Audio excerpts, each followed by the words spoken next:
Ano po ito? Ito po yung tinatawag na networking kung saan buwan-buwan lang merong sumasali. Ngayong buwan, meron ka napasalin dalawa. Kumita ka ng 3,500. 1,000 sa left, 1,000 sa right, 2,000 plus nag-pairing, 1,500. So, meron kang 3,500. Ngayon, nung sumunod na buwan, yung dalawang napasali mo, kumuha lang din ng tigalawa. Kumita ka dyan ng 3,000. At the same time, nung third month, kumita ka ng 6,000. Up to 12 months, kumita ka ng 3.1 million. Kung saan dalawa lang ang kinuha mo, left and right.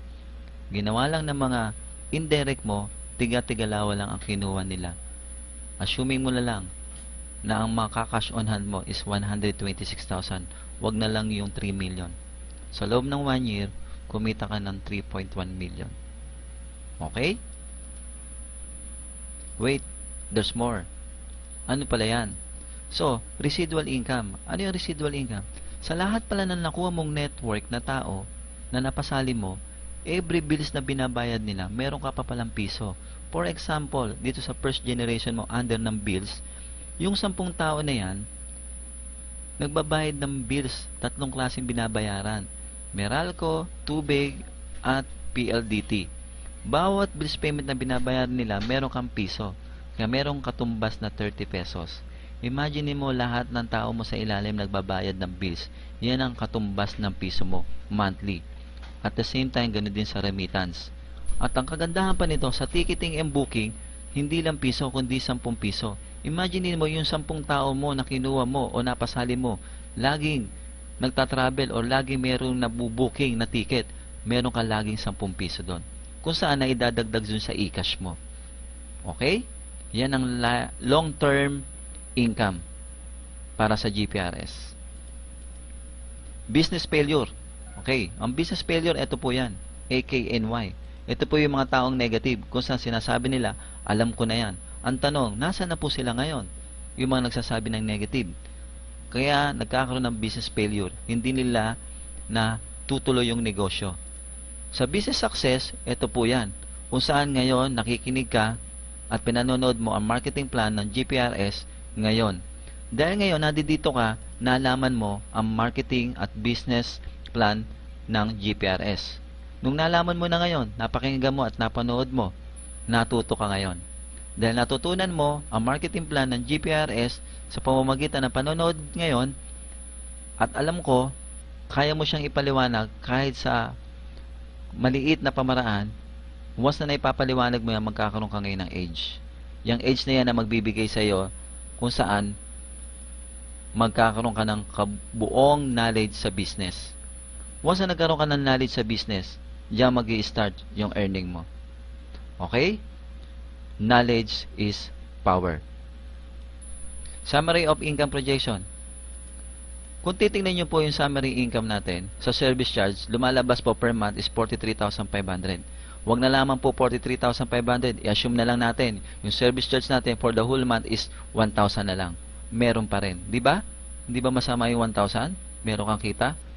Meron pa tayong loading. 30,000 per month. Pero yung 30,000 per month na yan, kuwang-kuha natin yan. Huwag na lang 30,000. Sabihin na lang natin 1,000. May 1,000 ka sa loading, may 1,000 ka sa service charge. Meron ka kakilala na ikwento mo. Sa networking natin, 100,000 per month.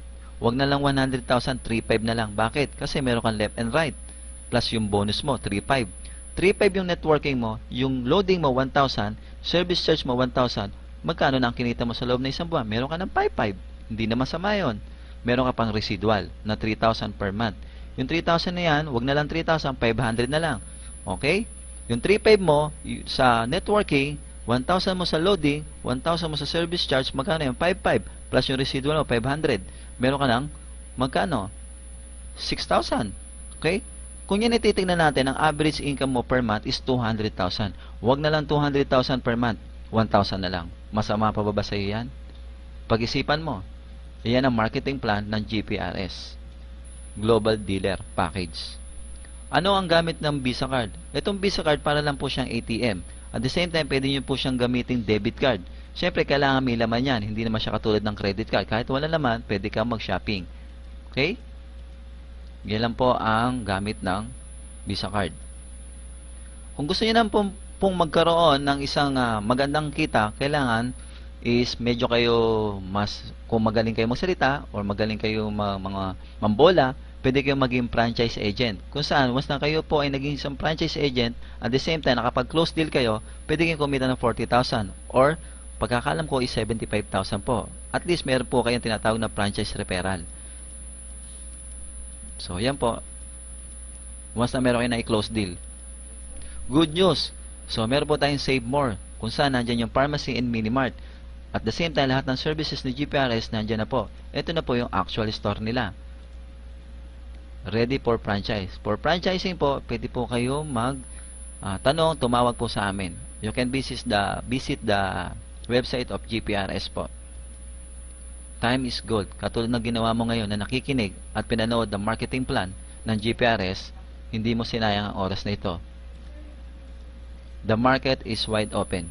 Hindi lamang ikaw na nakikinig at nanonood ng marketing plan na ito ng GPRS. Marami pa pong iba na pwedeng sumali sa marketing ng GPRS.